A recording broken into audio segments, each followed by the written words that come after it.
Bien, vamos a ver algunas otras funcionalidades o características del pfSense. ¿Qué otras opciones tiene? Vemos aquí en Firewall, opciones de configurar NATs. Estos NATs son traslaciones, son utilizados para hacer la traslación o traducción de una dirección IP, de una dirección o de un segmento de red, de una comunicación. Yo puedo escoger cómo trato la comunicación antes de que pase el firewall y después. Yo puedo decir que cuando llega el firewall, llega con la red 10.0.0.0 y que cuando salga del firewall salga convertida a la 192.168.0.0. ¿Para qué se hacen los NATs? Para facilitar la comunicación. Si yo tengo problemas de enrutamiento entre una empresa y la otra, entre una sede y la otra, si hay segmentos de red que están repetidos y estos segmentos se van a solapar, porque si tengo dos segmentos de red iguales en redes diferentes, pues va a ser complicado porque el dispositivo de enrutamiento no va a saber hacia dónde enviarlo. Yo puedo utilizar ese NAT para hacer una conversión, digámoslo así, de ese direccionamiento y engañar a, o facilitar mejor la comunicación de los dispositivos de enrutamiento para que no se solapen entre ellas las direcciones. Un ejemplo muy común de un NAT es el NAT que utilizamos todos para salir a Internet. Aquí vemos en Outbound que tenemos un NAT que se utiliza de la interfaz WAN y el origen es cualquiera, el destino cualquiera y va a salir con la dirección IP de la dirección de la interfaz de red WAN. Esto se utiliza mucho en la navegación a Internet. Todos nosotros tenemos un NAT que está utilizando nuestro enrutador de Internet. ¿Por qué? Porque, como les comenté anteriormente, en Internet únicamente se permite y únicamente se rutea el direccionamiento público, direcciones IP públicas que son diferentes a las privadas. Las privadas son todas las con las que hemos trabajado, 192.168, 172.16, 10.00, etcétera, que son diferentes a las públicas, que son por ejemplo 200.85. Algo, 888, etc. Este NAT nos permite que nosotros salgamos a navegar a Internet. De no tener este NAT, nosotros no podríamos salir. No hay suficientes direcciones IP públicas en direcciones IP disponibles en IPv4 para que cada dispositivo tenga su dirección IP única. Por eso ustedes y seguramente las personas que están al lado en el sector, sus vecinos van a salir todos por la misma dirección IP pública a Internet.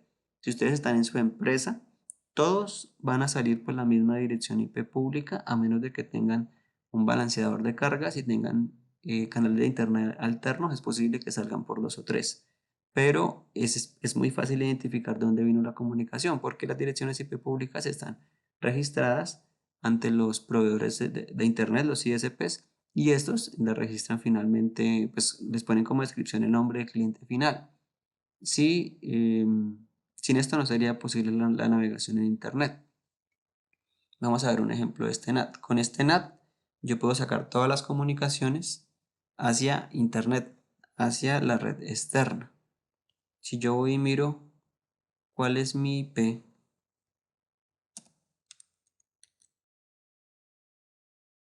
por ejemplo digo cuál es mi IP,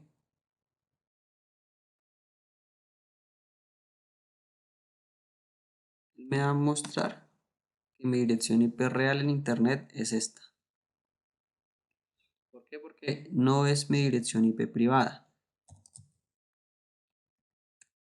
que es la 013. Yo no puedo salir a navegar internet con este porque es un direccionamiento diferente que no es enrutado en internet, no es ruteable. Aquí vemos que es diferente la sintaxis. Esta es 181.57, esta empieza por 192.68. Esta es la IP con la cual yo estoy navegando en internet, con la cual todas las actividades que yo haga en internet quedan registradas con esta dirección IP. Lo mismo pasa con ustedes en su casa o en su empresa. Todos salimos con una dirección IP común por la cual es el firewall, el dispositivo final que se encarga de hacer el NAT. Es el firewall perimetral o es el enrutador perimetral que se encarga de hacer ese NAT. Todos vamos a salir con esta dirección IP, pero lo que va a cambiar es el puerto de comunicación. Entonces, puede que vayamos al mismo puerto destino, puerto final, que puede ser el 80.443, que es de navegación en internet, puede ser 21 FTP, pero el puerto de origen va a variar. El puerto de origen puede mostrarse 50.000, 40.000, 28.000, porque estos pueden variar. Entonces, para cada conexión que establece internet, cada uno tiene un puerto de origen diferente, pero el puerto de destino puede ser el mismo. Vamos a ver un ejemplo de esto. Volvemos otra vez al firewall corporativo y vamos a ver un login de todas las comunicaciones que están pasando en el firewall. La fecha, la hora, el nivel de severidad del login, el ID de cada evento, el origen de la comunicación, la dirección IP o la red, el puerto de origen, dirección de destino, puerto de destino y qué significa o la descripción del evento. Vamos a filtrar una dirección en internet, por ejemplo, los 4 ochos, que es una dirección IP pública de un servidor DNS público de Google. Vamos a pausar y vamos a ver un ejemplo. Aquí vemos que hay una dirección IP 192.168.125 que tiene un puerto de origen 57.589 que va a ser una dirección IP de destino, que es el 888, por el puerto 53. ¿Por qué puerto 53? Porque es una resolución de DNS. El DNS utiliza el puerto 53. Si nosotros quisiéramos hacer una resolución DNS, quisiéramos por ejemplo hacer una resolución DNS, yo escribiría ns lookup y un dominio, digamos google.com.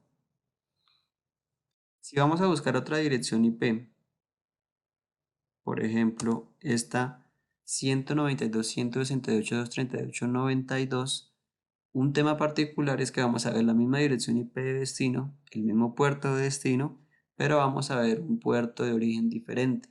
Este es el 2004. Y si buscáramos otras direcciones IP, veríamos este mismo comportamiento. Acá hay otra dirección, 192.168.127.42. Vemos un puerto de origen diferente, 35.860, pero el mismo puerto de destino. Es de esta manera como funciona un NAT. Si volvemos al pfSense, vemos que esto es lo que hace este NAT. Hay NATs estáticos y dinámicos. Yo podría hacer un NAT 1 a 1, por ejemplo, decir que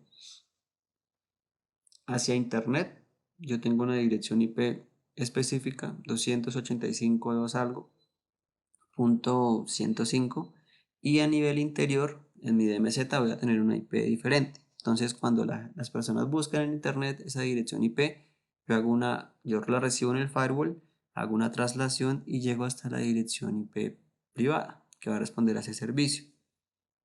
También hay un port forward o forwarding que me va a hacer esa traslación o traducción de puertos específicamente. Por ejemplo, yo podría decir que todo lo que venga de la interfaz WAN que apunte a la dirección IP 192.168.1.13 y apunte por el puerto 88, él me lo convierta, que deje la misma dirección IP, bueno, aquí sería 0, la misma 192.168.0.13, pero que yo lo vea al interior por el puerto 21. Entonces, esa también sería una forma de reutilizar una dirección IP de varias maneras. Digamos una dirección IP pública. Si yo tengo un servicio web, un servidor web que está por el 80 y yo quisiera publicar otro, digamos el FTP, los bien conocidos, el 21, si quisiera el SSH el 22, si quisiera DNS el 53, pero si quiero publicar, por ejemplo, otra página web, si quiero poner otro servicio web y ya tengo ocupado el 80, yo podría utilizar el 85. Entonces, este port forwarding o el redireccionamiento de puertos me podría ayudar a que yo desde afuera le apunte a una dirección IP pública específica, le dé el 2.85 y yo quisiera apuntar a un puerto en específico diferente al de HTTP o HTTPS, tengo que poner 2 puntos. Por ejemplo, si quiero abrir acá el servidor FTP, Si yo lo abro así, por defecto va a tomar el HTTP, pero si yo le doy 2.21, va a ir específicamente al puerto de esa dirección IP. Aquí vemos que automáticamente me lo redirigió a FTP. FTP dos puntos y la dirección IP. Aquí tengo acceso a los mismos archivos que tenía desde el cliente FTP. Estos, los mismos. Entonces, si yo quisiera crear un sitio web, un servicio web diferente, le diría al firewall que todo lo que llegue, o inclusive a mi dominio, si yo pongo ciberseguridad en línea, .com 2.85, va a llegar al firewall. Yo le digo al firewall que me haga el NAT, que me traslade, que me convierta esta información y me lo entregue en una dirección local diferente al servidor web que yo ya tengo y se lo entrega al puerto 80. Entonces, hay dos servidores locales escuchando por el puerto 80. Afuera le llegan o le pegan directamente al puerto 80 y al otro tienen que dar 85, pero llega igualmente al puerto 80. Afuera hay uno con el 80 y el 85, pero adentro los dos están escuchando con el 80. Vamos a ver unas imágenes para entender un poco más este concepto del NAT. Bien, aquí vemos un ejemplo. Entonces vemos que el NAT significa Network Address Translation. Vemos como yo tengo muchos dispositivos en mi red local y salgo a través de un enrutador. Cuando llego a internet llego con una sola dirección, la dirección IP pública que tenga este enrutador, que es un direccionamiento diferente al direccionamiento privado. Aquí tengo una red local, direccionamiento privado, aquí tengo un direccionamiento público. Todos estos dispositivos van a salir a internet con la misma dirección IP pública. ¿Por qué? Porque hay pocas direcciones IP públicas, estas son escasas. Por eso tienen que reutilizarse y por eso tiene que hacerse el NAT. Todos nosotros salimos por un NAT a internet. Todos estos dispositivos salen con la misma IP pública. Aquí vemos otro ejemplo de un NAT. Vemos que tenemos tres hosts, tres equipos con direccionamiento 1. Este es el 1, este es el 1.2, máscara 24. Cuando hacemos el NAT con el enrutador o con el firewall, con el dispositivo perimetral que tengamos a la salida y pasemos a internet, vemos que todos los equipos van a ser vistos con esta IP específica, 210.33.5.1 máscara 24. La diferencia va a ser el puerto. Entonces vamos a ver que la dirección IP de origen es la 192.168.1.2. Puerto de origen es un puerto dinámico, es el 54.000, el 50.000, el 48.000. IP de destino 210.33.5.1 y puerto de destino 80 para HTTP, 443 para HTTPS, FTP 21 para el FTP, por ejemplo. Entonces, dirección IP y puerto de destino pueden ser uno solo. La dirección IP y el puerto de origen sobre todo puede variar. Eso es lo que hace el NAT. Aquí vemos otro ejemplo. Tres direcciones IP diferentes, un switch con una IP diferente, el enrutador con un direccionamiento privado con una 192.168.1.1 y en esta interfaz de red el enrutador tiene una dirección IP pública que se la da un proveedor de servicios de internet. Entonces todos estos equipos van a salir a internet con esta dirección IP pública. Otra imagen que nos muestra claramente cómo funciona el NAT en nuestra casa. Entonces tenemos la red Wi-Fi de nuestra casa, que es 192.168.1.0 máscara 24, donde tenemos varios dispositivos conectados, varios clientes con la 1, 11, 12, 22, 33, y todos cuando lleguen el enrutador y al módem que ustedes tienen en su casa, van a salir por una única dirección IP pública, como vemos aquí, la dirección IP pública del router. Y si están en las casas, ustedes podrían compartir esta misma dirección IP pública con muchos de sus vecinos, de acuerdo al número de direccionamiento que se pueda permitir. Entonces puede ser que con toda la cuadra, que con 2 o 3 manzanas, con un sector entero, ustedes estén compartiendo la misma dirección IP pública. Esto no sería tan fácil de rastrear porque si buscamos una dirección IP pública, podríamos encontrarla, pero con una información de unas 6 cuadras a la redonda. Ya tocaría mirar específicamente las direcciones MAC para determinar cuál fue el equipo específico que estableció una conexión en caso tal de que haya hecho un ciberataque o un fraude cibernético. Vamos a buscar una dirección, por ejemplo esta de Google. Vamos a buscar esta dirección en el navegador. Vamos a escribirle, por ejemplo, WizIP. Está WizIP. Escribimos la dirección IP. Escribamos esta de Google.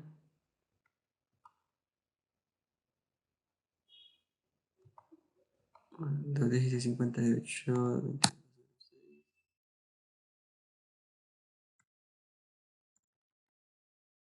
La validación. Y aquí vemos la información de la dirección IP pública. Vemos la dirección IP, vemos el nombre o el DNS, el FQDN al que responde esa dirección IP. El FQDN es el nombre del equipo, el hostname, más el dominio. Vemos que está localizado en Estados Unidos, la ciudad, a quién pertenece Google, a qué ICP pertenece y la ubicación física de esa dirección IP pública. La vemos aquí. Aquí nos muestra más información.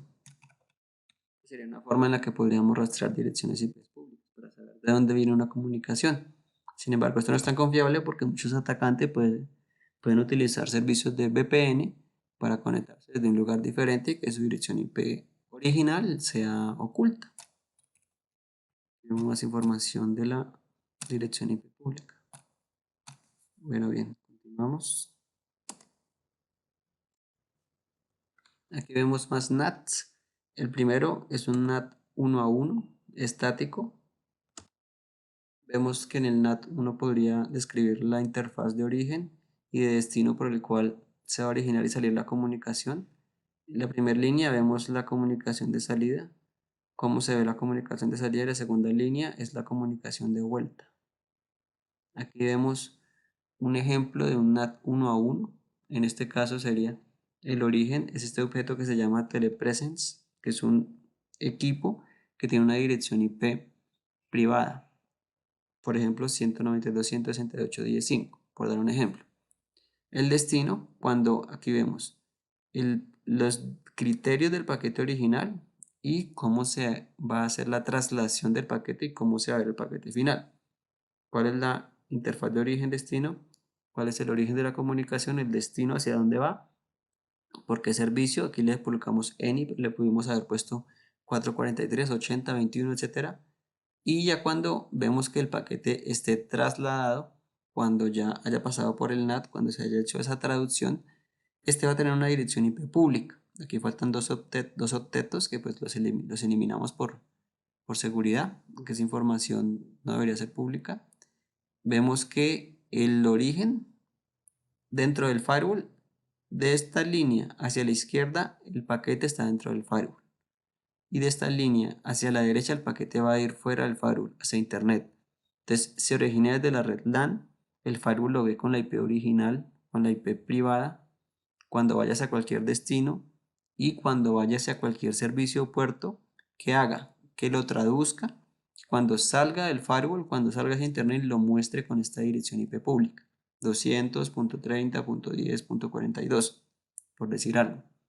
Que el destino lo muestre original, no le haga nada a la IP de destino que va en el paquete y el servicio también lo muestre original, no le haga nada. Salimos desde la 10.2 hacia el destino 85.2 por el puerto 443. Cuando estemos en internet, este origen desaparece y nos van a ver únicamente con la pública. Ahorita vamos a hacer la 200.542. El destino va a ser el mismo. Si vamos a Google, aquí seguimos yendo a Google. Y si vamos al puerto 443, aquí vamos a seguir yendo al puerto 443. Aquí vemos otro ejemplo de un servidor FTP. Generalmente estos equipos que se publican en internet con una IP pública se ponen en una DMZ, una zona desmilitarizada que no tiene tantas restricciones, tantos controles como la tiene por ejemplo la red local, la red LAN, porque le da la cara a internet. Este es lo mismo, está publicada con IP pública y tiene la ventaja de hacer el NAT, de publicar algo a través de un firewall, es que tiene la protección del filtrado, de la inspección y de la seguridad que se le puede brindar a través de un firewall. Aquí vemos un ejemplo del NAT utilizado para la salida de internet. Entonces vemos que el origen, la interfaz de origen es cualquiera, la interfaz del destino es internet la interfaz del firewall que se llama Internet, el origen de la comunicación es cualquiera, el destino es cualquiera, el destino es cualquiera, y el cómo me van a ver a mí cuando salga Internet. Recordemos la línea, esto es cuando estamos dentro del firewall, antes del NAT, esto es después del firewall, que en este caso van hacia Internet, también puede ser localmente. Entonces me van a ver con la dirección IP que tenga esta interfaz que se llama Internet BT. Yo ahí debo tener un direccionamiento público que me lo da el proveedor de servicios. Entonces yo voy a salir con una 230, 50 y algo 1, por decirlo, un ejemplo. En Internet me van a ver con esta dirección IP. Se va a perder la dirección IP local y original del usuario. Todos vamos a salir con IP. El destino del servicio va a ser original. Este es un canal alterno donde va a suceder lo mismo. Todos vamos a salir con IP pública que tenga esa interfaz de red. Aquí vemos un ejemplo de cómo se configura el NAT que denominamos 1 a 1. Entonces, este sería un NAT estático porque es una dirección hacia otra dirección. El nombre que vimos ahorita, telepresence, es un tipo, es un host, que podríamos poner una red completa también. La dirección IP local o privada, que es la 192.168.127.42, que únicamente se conoce en la empresa, en internet nadie sabe de dónde es esa dirección. Y aquí le dimos que automáticamente el NAT que va a hacer es estático y que lo va a trasladar a esta dirección IP pública, 200.10.50 y algo, .42. Entonces, cada vez que alguien en internet busque esta dirección IP, va a llegar al firewall y el firewall le va a entregar el paquete a esta dirección IP, que es un servidor local. Si nosotros quisiéramos hacer el redireccionamiento de puertos o el port forwarding, podríamos publicar varios servicios por esta misma IP pública. Podríamos decirle que para el puerto, por ejemplo, bueno, aquí está para todos los servicios. Si quisiéramos poner un puerto específico para el puerto 85, entonces cada vez que alguien apunte a esta dirección IP 200.42.2.85, podríamos entregárselo a otro equipo que está aquí adentro. Este es el ejemplo de cómo se configura, cómo está configurado el NAT que va hacia Internet. Este es un NAT dinámico. Aquí vemos el origen de la comunicación, la interfaz de origen, que es cualquiera, el origen de la comunicación cualquiera, la interfaz de destino, que en este caso es la interfaz de Internet, que va a salir a Internet, la dirección de destino cualquiera, el servicio de destino cualquiera. Parte importante, el tipo de NAT va a ser un Dynamic Path. ¿Por qué Dynamic Path? Porque no todos van a salir con el mismo puerto origen para la comunicación. Todos van a cambiarse. Pueden venir desde cualquier red, desde la 10.5, desde la 192.168, desde la 10.1, 172.16, cualquiera. Pero cuando él salga hacia internet, va a salir como la dirección IP que tenga esta interfaz de red que se llama Internet BT. Entonces va a salir con una dirección IP pública. La IP de destino del servicio de destino lo va a mostrar original, pero lo que va a cambiar es el servicio. Con esto me va a garantizar de que salga IP de origen, puerto de origen diferente, pero que la IP de destino y el puerto de origen sean iguales. Lo que vimos ahorita en el loco, que muchos equipos salen a navegar con la misma IP de destino, pero la IP de origen puede ser diferente y el puerto también es diferente. Bueno, volviendo a nuestro firewall, vemos algunas otras opciones.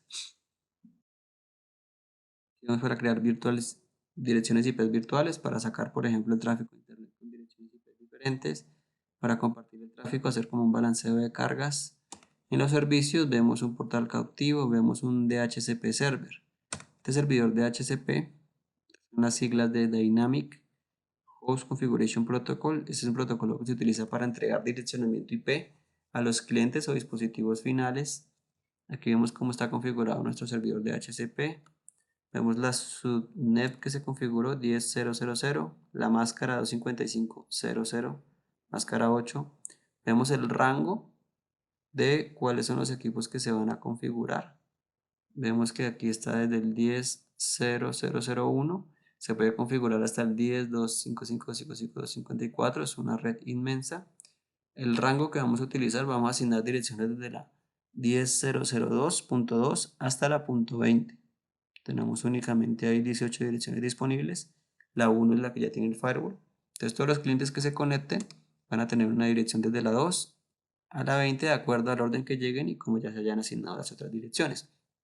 Esto mismo pasa en nuestros hogares y en las empresas. Siempre, generalmente, obtenemos información de direccionamiento IP por un servidor de HCP. Aquí podemos asignarle también servidores WINS a los equipos o servidores DNS. En este caso le vamos a asignar los 8 que son un servidor público de Google. También el gateway por defecto que le vamos a dejar a las máquinas. En este caso sería el 10.0.0.1, que es la dirección IP que tiene el pfSense. Aquí más configuraciones. DNS dinámico, NTP, servidor NTP que es Network Time Protocol, TFTP, etcétera. Guardamos y ya quedó guardada la configuración. Bien, otros servicios como VPN, VPNs, diferentes tipos de VPN, VPN sitio a sitio, VPNs cliente a sitio. En el estatus vamos a ver, podemos ver el portal cautivo, podemos ver aquí el DHCP Lices, nos va a mostrar qué clientes han obtenido servicios del DHCP. Vemos la dirección IP que se le asignó, la 10.005, se asignó la 10.0015, la dirección MAC del dispositivo, el nombre del dispositivo, este es pfSense, cuándo inicia este direccionamiento y cuándo va a vencer. Hay unas horas predeterminadas para que se venza este direccionamiento. Este tiene 2 horas, desde las 14 hasta las 16. Y que están offline. Y aquí también nos muestra del direccionamiento que tenemos cuántas están en uso. Solamente 2 de las 18 que están disponibles. En status también podemos ver el status del gateway. Aquí está el gateway que estamos utilizando. 192.168.0.1. La información está online, cuántos paquetes han perdido. Las interfaces de red, cómo están. La WAN está en status app. Cuál es la MAC que tiene, el direccionamiento IP. Cuál es el MTU. Los paquetes entrantes, salientes, etcétera. Errores, colisiones y lo mismo vemos para la interfaz LAN. En status vamos a ver el monitoring. Nos muestra unas gráficas del porcentaje de utilización a través del tiempo.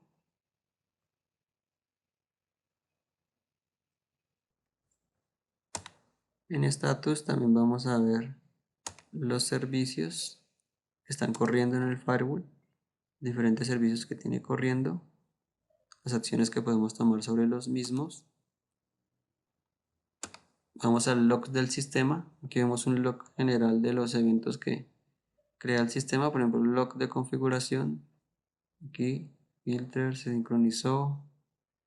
Estos se pueden enviar a un syslog o a un CM, correlacionador de eventos, para ver quién hace una configuración específica, quién se logueó, por ejemplo el usuario se logueó para saber quién aplicó una configuración.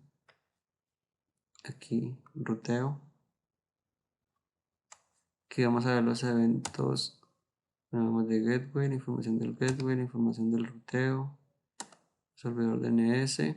Vamos al firewall, aquí vemos los eventos registrados por el firewall, las acciones que permitió y que denegó, el tiempo, la interfaz del origen de la comunicación, la regla que se aplicó, el origen de la comunicación, 2 puntos el puerto de origen, el destino de la comunicación, 2 puntos el puerto de destino. Por ejemplo, es la regla que evita que se bloquee la administración del firewall. Protocolo utilizado, vemos aquí todos los TCP, estos son algunos que se están denegando hacia el WAN 443.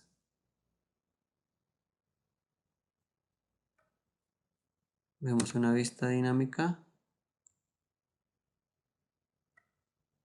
también los paquetes permitidos denegados y un resumen donde se van a generar unas gráficas del porcentaje de paquetes bloqueados, 98%, y que pasaron el 2%. Aquí vamos. 3055 bloqueados, 47 pasaron. El uso de las interfaces, vemos que hay un mayor uso de la interfaz WAN que de la LAN.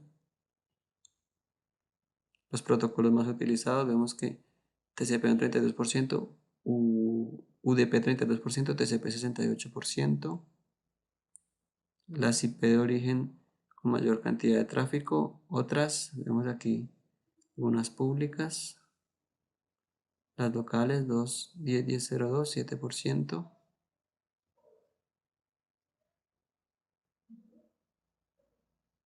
Las IP de destino más utilizadas.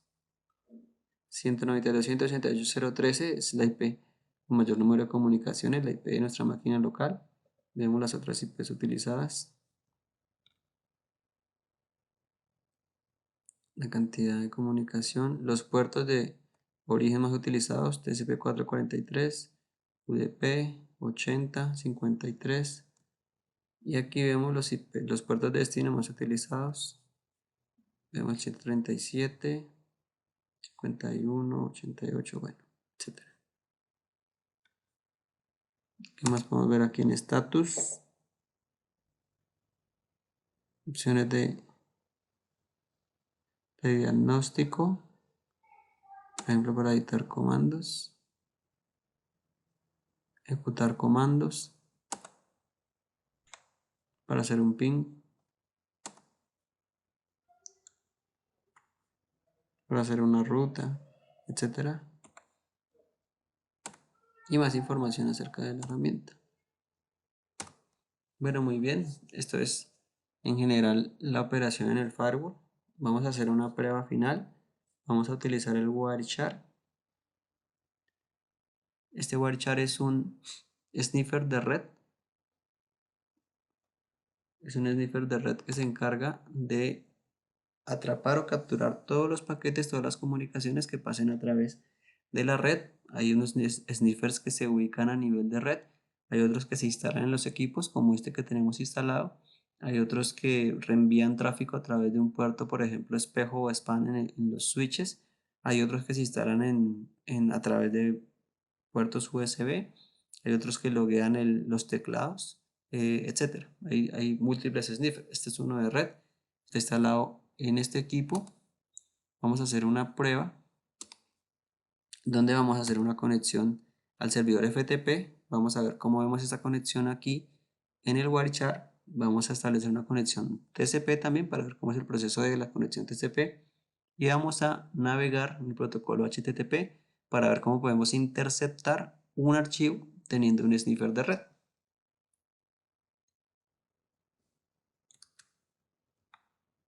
Iniciamos.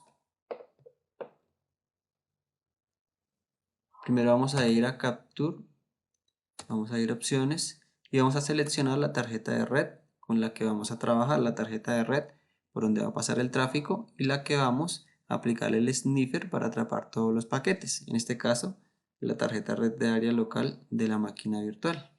La seleccionamos y debe estar habilitado el modo promiscuo en todas las interfaces. En esta interfaz, el modo promiscuo permite que se reenvíe todo el tráfico, que la tarjeta de red pueda capturar todo el tráfico que pasa a través de la misma. Vamos a darle a iniciar.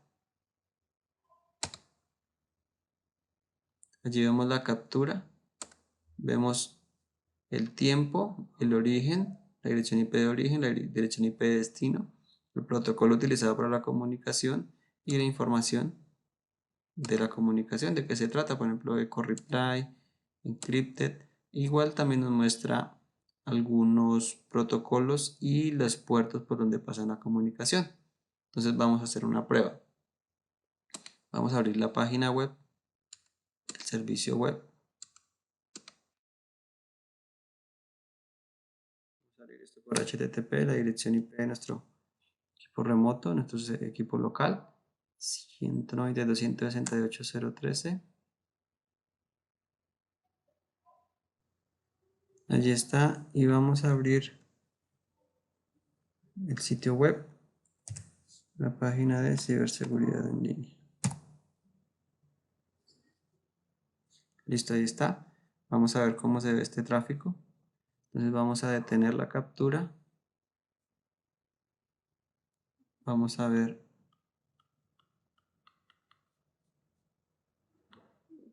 un ejemplo del establecimiento de la comunicación del 013 al 050 que es el PFSense, y luego vemos del 013 al 10002 que es nuestra máquina Windows 7. Vamos a filtrar. Nosotros aquí podríamos filtrar por protocolos. Por ejemplo, vamos a escribir TCP y nos va a mostrar únicamente comunicaciones TCP. Vamos a ver el establecimiento de la comunicación. Aquí podemos ver un ejemplo claro. Vemos que la 10.002 se comunica está como origen y se comunica hacia la dirección de destino 192.168.013 por el protocolo TCP. Vemos que el puerto de origen es el 49.830, el puerto de destino es el 80, que es el HTTP. Vemos que el paquete es un SYN enviado. En el proceso de establecimiento de una conexión TCP deben cumplirse tres procesos. El inicio es un SYN que se envía del origen al destino, luego el destino responde con un SYN ACK, entregando la información de los parámetros de la conexión, y el origen vuelve y responde con un ACK. Cuando se envía el ACK, ya la conexión está establecida y empiezan los dos equipos a transmitirse e intercambiar la información. Esa es la transmisión de los paquetes. Entonces aquí vemos el paquete SYN, el envío original del paquete, luego vemos la respuesta del destino del 013. Aquí, bueno, lo vemos duplicado. ¿Por qué? Porque como el firewall analiza este tráfico, entonces realmente él interviene en la comunicación y luego se la envía hacia el equipo de destino. Por eso vemos que el SYN aparece dos veces, uno desde el equipo original Windows 7, desde el 02 hasta el 013, uno desde el 050, que es el firewall pfSense, hasta el 013, luego viene la comunicación de vuelta. Viene del 013 al 50, que es el firewall se lo entrega a nuestro equipo, el paquete original desde el 13 hasta el 02, diciéndole SYN ACK, estoy listo para la comunicación, y el equipo nuestro devuelve la comunicación con un ACK, 10002 ACK. El firewall finalmente 1050 se lo entrega al 013 y desde allí ya empieza la comunicación establecida, queda la comunicación establecida. Vemos aquí cómo se divide este paquete. Cada uno de estos paquetes que vemos aquí son los que él intercepta al hacer el sniffer. Vemos cómo se dividen los diferentes protocolos. Vemos la tarama, frame, vemos la comunicación física que se hizo a través del protocolo de Ethernet, a través de la tarjeta de red que la provee VMware. Vemos el Internet Protocol, que es cómo se mueve la comunicación, o es el mismo IP. Y luego vemos el TCP. Aquí vemos el puerto de origen, puerto de destino al 80 y algunos argumentos de la comunicación, como por ejemplo la secuencia, el número de secuencia, el acknowledge, algunos otros valores como el checksum, etc. Muy bien, así es como se establece una comunicación TCP. Ahora vamos a hacer una prueba con el protocolo. Toda esta información nos muestra cuando ingresamos a la página web. Aquí nos muestra que es el protocolo HTTP. Ya está por encima del protocolo TCP. Vamos a mirarlo. Se le agrega una capa más al paquete de las capas del modelo OSI. El paquete anterior veíamos únicamente hasta TCP, que es Transmission Control Protocol. Ahorita ya se incrementa dentro de la capa de aplicación el protocolo HTTP, que es el protocolo de transferencia de hipertexto. ¿Qué vemos aquí? Vemos, por ejemplo, la URI, donde se estableció la comunicación. Vemos el GET, ciberseguridad en línea, files, y la imagen que tomó para mostrarnos en la página web, en el navegador web. Vemos el host remoto. Estos paquetes nos sirven mucho para ver, por ejemplo, hacia qué destino se están estableciendo las comunicaciones de nuestros equipos. Los equipos de la empresa o los equipos del hogar, hacia qué destino se están comunicando y ver qué tipo de información está transfiriendo. Esto nos lo muestra el protocolo HTTP. Si nosotros tenemos un sniffer de red, podríamos identificar esta información o algunos otros soluciones o dispositivos, como puede ser el mismo firewall, como puede ser un IPS, un IDS, un correlacionador de eventos, pueden identificar este tipo de archivos y si hay alguna anomalía, este tipo de comunicaciones, si hay alguna anomalía, nos podrían informar lo que está sucediendo. Aquí vemos la conexión, vemos el cliente que se estaría usando, es Mozilla 5 o Apple WebKit o Chrome, en este caso es Chrome, Safari. El cliente que se está usando para establecer la comunicación en el navegador. Aquí vemos nuevas referencias. Aquí vemos el paquete original como se ve en hexadecimal. Vemos la URL, paquete aceptado, el idioma, etc. Bajamos un poco más y vemos la URL o URI completa de la imagen. En este caso se descargó. Bueno, continuemos. Vamos a filtrar el protocolo FTP. Para eso vamos a iniciar una nueva captura. Él nos pregunta si queremos guardar. Esos archivos se pueden guardar y analizar más adelante. Nosotros podríamos hacer capturas en cualquier momento en un punto específico de la red.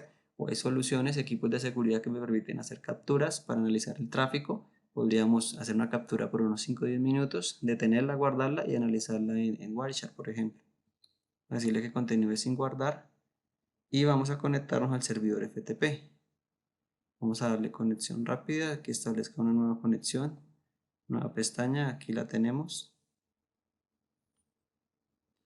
Y si nosotros vamos, bueno, vamos a transferir un archivo, por ejemplo, vamos a ir al escritorio y vamos a transferir este archivo que se llama amenaza.png.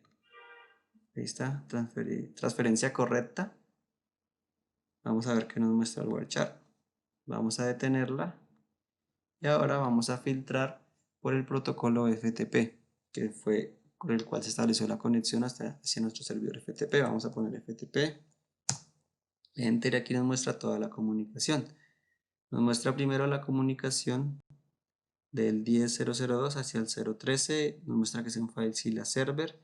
Aquí ya vemos que en vez de HTTP nos aparece el protocolo FTP, que es File Transfer Protocol FTP, por encima del TCP. Vamos a buscar la autenticación. Aquí inclusive podemos ver las credenciales que se utilizaron para ingresar al servidor FTP. Asimismo se podría hacer para cualquier servicio web. Si hay un sniffer de por medio y la información no está cifrada, correctamente cifrada, porque también puede haber un nombre en el medio, desencriptando, descifrando la información y volviéndola a cifrar, se podría obtener la información de credenciales fácilmente de cuál fue la dirección IP destina o el dominio utilizado en el destino y las credenciales utilizadas. Por ejemplo, aquí vemos que el usuario utilizado fue ciberseguridad. Vamos aquí al protocolo FTP, dice user ciberseguridad. El comando solicitado user y qué fue lo que escribimos o qué es lo que tiene configurada la aplicación. Ciberseguridad, el usuario. Aquí aparece en texto claro. Ciberseguridad. Aquí lo vemos el paquete original, user ciberseguridad. Aquí abajo lo vemos. La contraseña también, aquí lo vemos, password required for ciberseguridad. Aquí dice cuando fue requerido el password y aquí vemos la contraseña, inclusive está en texto claro aquí, ciberseguridad en línea. Si vemos aquí el protocolo FTP, vemos que pasó, fue positivo, o sea las credenciales son las correctas y vemos la contraseña utilizada, ciberseguridad en línea, que es esta contraseña que está acá. Entonces si la conexión no es segura, si no es cifrada, cualquier persona, cualquier entidad o sistema que tenga un sniffer de red podría obtener todos estos paquetes y obtener la información de nuestras comunicaciones. Por ejemplo, si estamos en una red Wi-Fi pública, si estamos en un aeropuerto, en una terminal de transportes, estamos dando una vuelta en la ciudad, si estamos en un parque, estamos en el Wi-Fi de un hotel, de un centro comercial, en el Wi-Fi de un restaurante, fácilmente, si nosotros no tenemos las precauciones necesarias, las personas podrían obtener toda la información que nosotros, de los datos que nosotros utilizamos en las comunicaciones, por ejemplo, acceso al correo electrónico, a la cuenta bancaria, entre otros. Aquí nos muestra el directorio donde estamos. directorio root local. Aquí nos muestra que se hizo una transferencia de un archivo, miremoslo más abajo, aquí, que se solicitó un archivo que se llama amenaza.png. En el protocolo podemos obtener más información. El puerto de destino fue el 21. Y aquí nos dice que el archivo amenaza.png fue exitosamente transferido. Aquí vemos el original. Paquete original.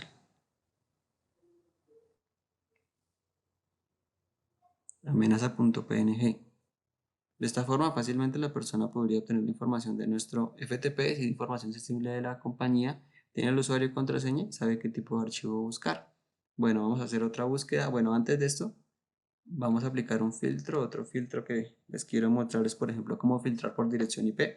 Vamos a escribir ip.addr. Aquí está. Luego espacio, igual, espacio y la dirección IP por la cual queremos filtrar. En este caso filtramos la 10.0.0.2. Aquí nos va a mostrar únicamente las direcciones IP, los paquetes relacionados con esta dirección IP, tanto en destino como en origen. Aquí los vemos. Si hay una captura muy grande y tiene muchos paquetes, es una buena práctica filtrar por las direcciones IP que nosotros nos interesan o por el protocolo, inclusive por el puerto.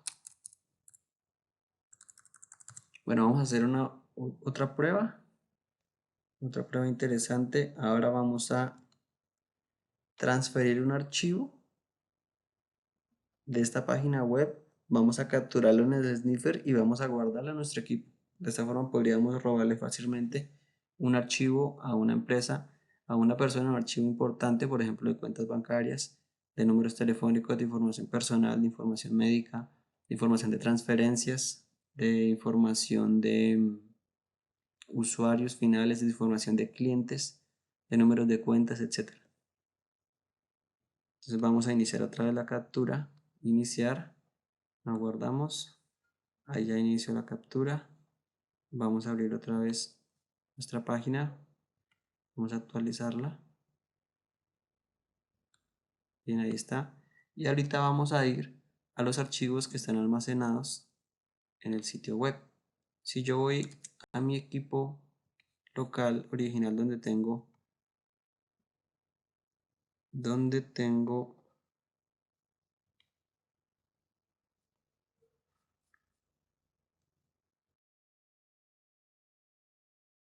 el WAM y la información del servidor web. Entonces vamos a buscarlo. Esto está en C. Vamos a ver este equipo. C, WAM, nuestro servidor web. www, aquí se guardan todas las páginas que se alojen allí, todos los proyectos que hagamos. Aquí tenemos ciberseguridad en línea. Y hay una carpeta que se llama ciberseguridad en línea files. Esta carpeta también la van a tener ustedes. Por favor, consulten la guía del laboratorio. Y aquí hay un archivo que se llama amenaza. Vamos a verlo aquí cómo es. Ahí está. Una imagen de una amenaza, una persona tratando de ingresar a un computador. Este archivo vamos a abrirlo desde la máquina virtual, vamos a capturarlo con el Wireshark y vamos a obtener este mismo archivo. Vamos a copiar este nombre de esta carpeta para ponerlo en el navegador. Vamos a ir otra vez a la máquina virtual Windows 7. Vamos a expandir esto. Aquí pegamos el nombre de la carpeta. Vemos todos los archivos disponibles. Vamos a abrir amenaza.png. Aquí está la misma imagen. Ahora vamos a guardarla. Guardar imagen como. Muy bien. Vamos a guardarla en imágenes. Está en descarga en imágenes. Ahí está. Vamos y es .png. Guardar. Listo. Allí quedó el archivo. Lo descargamos y ahora vamos al Wireshark. Vamos a detener la captura. Vamos a decirle que nos muestre el protocolo HTTP. Enter. Aquí vemos la imagen. la información, ciberseguridad en línea, la carpeta y está el archivo amenaza.png. Y miramos aquí el paquete, más información, la carpeta donde tuvo el archivo y el archivo final aquí está, amenaza.png. Vamos a ver el paquete original, ciberseguridad, data amenaza, amenaza.png. El host remoto, 192.168.0.13. Bien, ahora vamos a ver cómo se estableció la comunicación. Si nosotros vamos aquí donde dice estadísticas, vamos a ver conversaciones, nos va a mostrar las diferentes comunicaciones que ha habido a través de Ethernet, capa física, IPv4, todas las comunicaciones establecidas, las estadísticas de la duración y los paquetes enviados y recibidos, IPv6, TCP, tenemos 24 conexiones, aquí vemos desde el 10.0.0.2, nuestro Windows 7 hasta el 0.13, la máquina local, vemos por el 443 hacia la salida de internet, bueno, vemos muchos otros. Los paquetes 346, los bytes 426 y demás. Los paquetes UDP también los vemos. Vamos a ver cómo se ve el paquete original. Seleccionamos este y le damos clic derecho. Y vamos aquí donde dice seguir o follow y vamos a ver el TCP o TCP stream. Aquí está. Entonces este es el paquete original de cómo se ve la comunicación HTTP, cómo realmente se establece.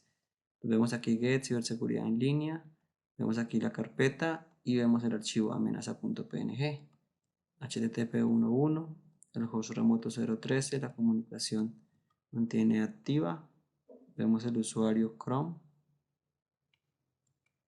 vemos de nuevo la carpeta, el idioma, etcétera. Vemos aquí 304. Esto también es importante revisarlo porque hay veces en que se sufren ataques que son denominados como cross scripting attack, XSS, donde uno ingresa a un sitio web, da clic en un enlace o en una imagen o en un botón y lo redirige a una página web completamente diferente. Lo que hace es que se embebe o se inserta una página dentro de otra a través de código HTML y JavaScript. Uno aparentemente está en la misma página, pero resulta que la comunicación se está yendo hacia otra. Esto es muy importante. Los códigos que muestran aquí, que son códigos, algunos son códigos de redirección. Hay que mirar los códigos del protocolo HTTP. Vemos aquí más información. 200 OK. Servidor Apache 2.433. La versión del PHP. Windows de 32 bits. Y este es lo que ve el sistema, la información original de la transferencia de la imagen. Todo esto es la información de la transferencia de la imagen. En algunas ocasiones hay un término que se llama esteganografía, que es ocultar información en archivos como imágenes y canciones, por ejemplo, archivos de audio o de video, que pues quien lo ve no notará nada extraño, pero cuando uno mira el paquete original puede haber información oculta en un lenguaje diferente. Bueno, bien. Vamos a cerrar acá. Y ahora vamos a obtener el archivo. Ahora vamos a ir aquí donde dice File. Vamos a ir aquí donde dice Exportar objetos y vamos a buscar HTTP. Bien, aquí tenemos el archivo amenaza.png. Vemos, por ejemplo, los archivos de la ruta que visitamos. Favicon.i con un icono. Vamos a exportar esta amenaza.png, no la deja guardar. Vamos a darle guardar. Vamos a decirle que no la guarde en imágenes. Vamos a ponerle amenaza.png, guardar. Muy bien, vamos a verificar la ruta. Vamos a abrir un explorador. Vamos a ir a imágenes. Y aquí tenemos la imagen de amenaza, la cual fue capturada a través del sniffer. La obtuvimos, la descargamos a través del Wireshark. Este es un ejemplo de cómo lo hicimos con una imagen. Así mismo puede ser un archivo de texto, puede ser un archivo de clientes, puede ser un archivo de contraseñas, puede ser información, un paquete valioso para la empresa, no lo sabemos, pero es una forma de interceptar la información. Aquí está, paquete original, mismo que vemos aquí, amenaza.png, y es el mismo que vemos aquí, junto con todos estos archivos, amenaza.png.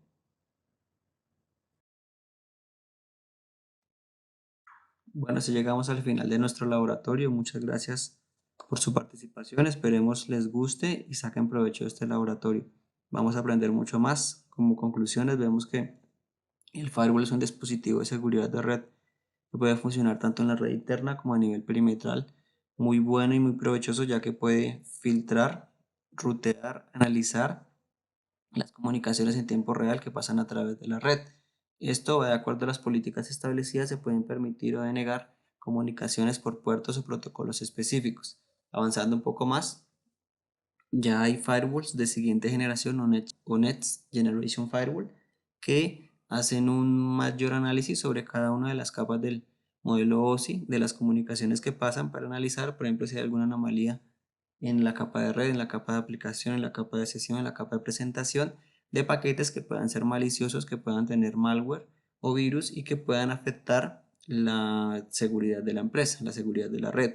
Además, si hay comunicaciones maliciosas, por ejemplo, si hacen parte de una botnet, si pertenecen a direcciones IP que son catalogadas como maliciosas, si por ejemplo hay phishing, si por ejemplo hay un redireccionamiento en el navegador web a través de código HTML para engañar al usuario, si por ejemplo hay una interceptación de tráfico, esto mantiene las conexiones que se establecen tanto del interior hasta el exterior y se previenen ataques como denegación de servicios, como ataques de replicación, como hombre en el medio, etcétera. Esto sirve mucho más con un IPS que es un Intrusion Prevention System, un sistema de prevención de intrusiones que analiza en tiempo real. Es como ponerle más capas a nuestra protección de red adicional al firewall. Este IPS lo que va a hacer es analizar en tiempo real comportamientos sospechosos y en caso tal de que él determine que un comportamiento es malicioso, lo va a bloquear automáticamente, tema que no hace el firewall normal, común y silvestre. Por ejemplo, el Stateful Firewall, nosotros tenemos que decirle todo lo que tiene que hacer. En cambio, el IPS detecta comportamientos, detecta anomalías en número de conexiones, por ejemplo, detecta el envío de códigos o comandos SQL o detecta un escaneo de puertos y bloquea automáticamente la conexión. Otro tema es el IDS o el Intrusion Detection System, sistema de detención de intrusiones que nos ayuda a alertarnos si algo extraño está pasando en la red. Este no toma acción final sobre la comunicación, pero sí nos puede informar a través de una alerta, por ejemplo, que hay un escaneo de puertos o que alguien está ingresando comando SQL a un servidor de base de datos que está en la DMZ o que alguien está transfiriendo mucha información o hay un equipo que está generando muchas peticiones DNS hacia el Internet y está tratando de enviar informaciones filtradas a través de información cifrada. Este IDS nos puede ayudar a alertar para saber qué está pasando. El firewall como tal funciona de acuerdo a los parámetros que nosotros le establezcamos, pero se necesitan de otras tecnologías con mayor inteligencia para que nos ayuden a tomar decisiones. Por ejemplo, un correlacionador de eventos que recibe eventos de todas estas soluciones, recibe eventos del firewall, del IPS, del IDS, del directorio activo, de los controladores de dominio, del servidor de HCP y nosotros podemos crear inteligencia. Él nos puede decir cuando algo anómalo está pasando, cuando alguien creó una cuenta, cuando alguien se autenticó, cuando alguien ha tenido más de 30 autenticaciones fallidas en los últimos 5 minutos, decimos esto es un ataque de diccionario. Cuando hay muchas denegaciones en el firewall acerca de una dirección IP, digamos si alguien hace un escaneo de puertos, esos puertos están cerrados en la red, el firewall generaría estos eventos, digamos 100, 200 eventos de bloqueo sobre la misma regla para la misma dirección IP de origen en el último minuto, los últimos 5 minutos. Esto sería comportamiento anormal que se configura en el CIEM o el correlacionador de eventos y él podría generar una alerta y generar un incidente para investigar más allá qué fue lo que qué fue lo que pasó, qué fue lo que sucedió, cuál fue el equipo que hizo estas comunicaciones, qué trayectoria tuvo la comunicación. Entonces el firewall nos va a decir esta IP de origen tuvo comunicación con este dispositivo tuvo comunicación con el servidor de correo, tuvo comunicación con el DHCP, trató de navegar a estos sitios web específicos, entonces podemos empezar a hacer un seguimiento de la comunicación, de ver cuál es el dominio el cual se utilizó para establecer la comunicación hacia el exterior, cuáles son las direcciones IP públicas específicas, cuáles son los puertos utilizados. Podemos determinar si la información va cifrada o no va cifrada y podemos hacer una toma de una traza, una captura de tráfico para, por ejemplo, ver en el Wireshark qué tipo de archivo se está transfiriendo, qué extensión es, si es un archivo comprimido, .zip, .rar, si es un archivo ejecutable, .exe, si es .jar de Java, etcétera, si es un script como .vbs de Visual Script, de Visual Basic, etcétera, y podemos hacer un completo seguimiento, además de en dónde han sido identificados estos archivos. Podemos hablar con la consola de administración de la solución antivirus o antimalware de la empresa para ver si han sido detectados archivos con ese nombre y esa extensión. En fin, son muchas las maneras que podemos hacer un mayor seguimiento y tener una mayor inteligencia de cómo darle más seguridad a la red. También podemos tener un servidor proxy que analice todo el tráfico web y nos muestre los comportamientos maliciosos, las comunicaciones maliciosas que están tratando de establecer contacto con el exterior de acuerdo a una página o un enlace que abrió el navegador del usuario, entre otros. Esperamos hayan disfrutado este contenido. Vamos a seguir desarrollando contenido de valor de su interés.